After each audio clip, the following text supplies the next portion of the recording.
Have you ever seen the science fiction film I, Robot, based on the book by Isaac Asimov?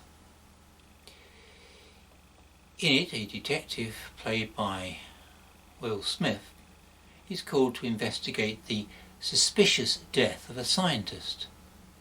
The scientist has left behind a hologram of himself to give clues to his mysterious death. At first, the detective asks the wrong questions, and the hologram can't answer. He merely replies, "My responses are limited. You must ask the right question." Eventually the cop asks, "Why would you kill yourself?" To which the hologram replies, "That is the right question." Only when Will Smith's character asks the right question does he begin to follow the trail that will eventually lead to the truth. The art of finding the right answer is to begin by asking the right question. This Sunday we hear the story of Jesus walking on water, scaring the wits out of his followers in the fishing boat. Peter tries to copy his Lord, only to take fright at the strong wind and begins to sink. So what questions does it raise in our minds? I suspect the first one is likely to be, well, did it actually happen, or happen like that?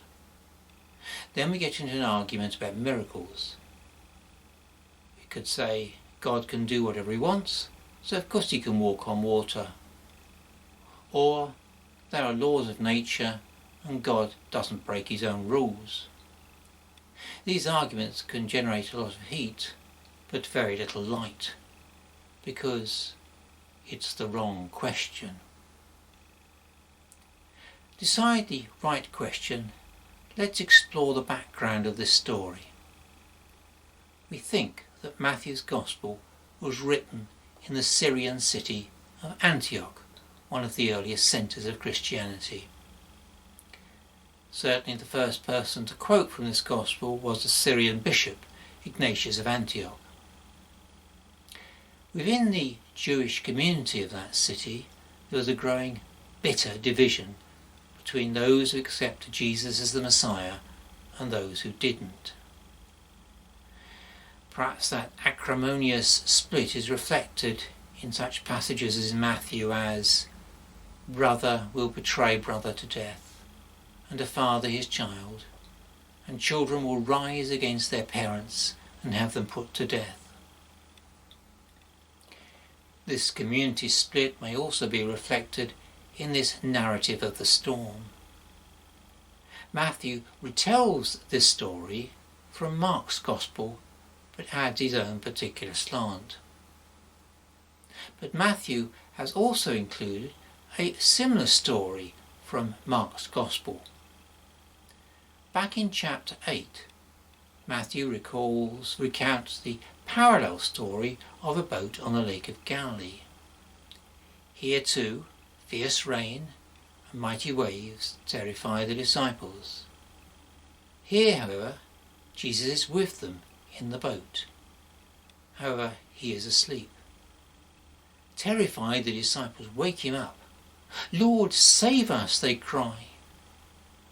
Jesus reprimands them for their little faith and then calms the storm.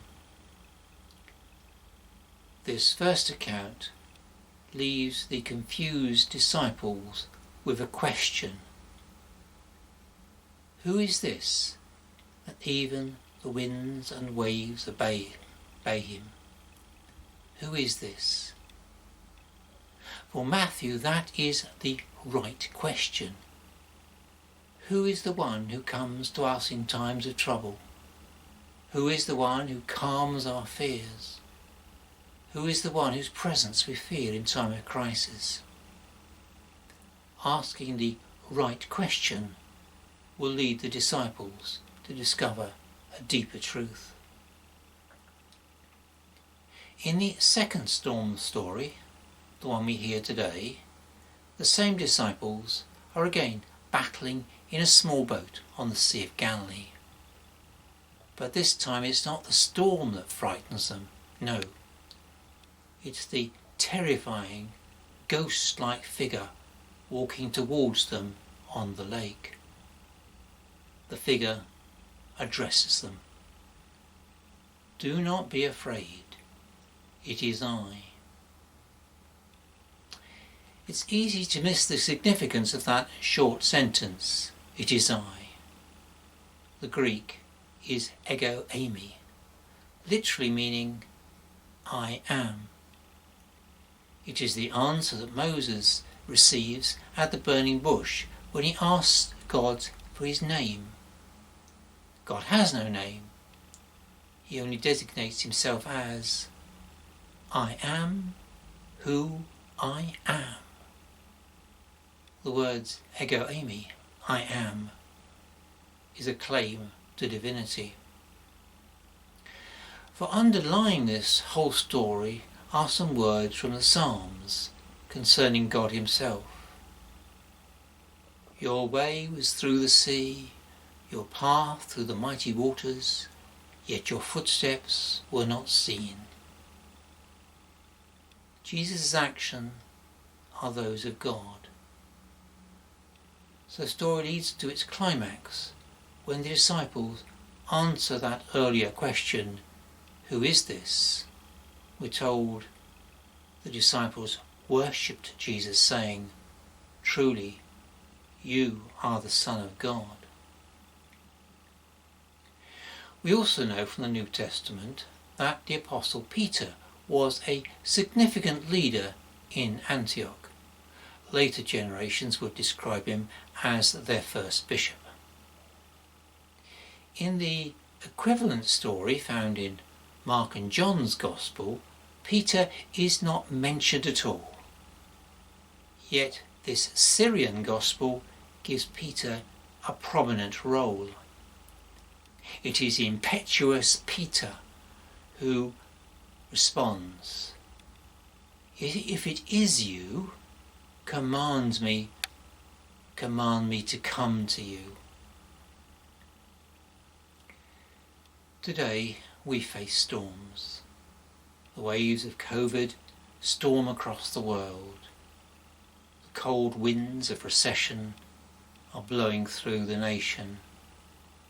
We, like Peter, feel we are in danger of sinking without trace. Yet we must do as Peter did. When we are faced with troubles, the storms of life, we are tempted to batten down the hatches, to avoid risks, to retreat into the safety of our comfort zones. Yet we too must find the right question.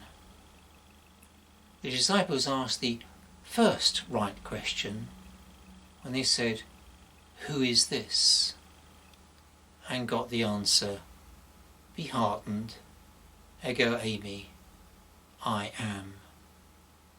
Then they worshipped Jesus, affirming that, "Truly, you are the Son of God."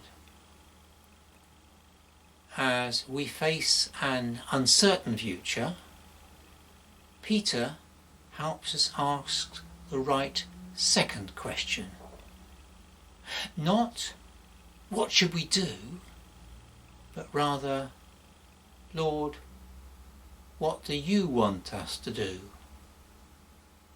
We can say with Peter, "If it is you, command me."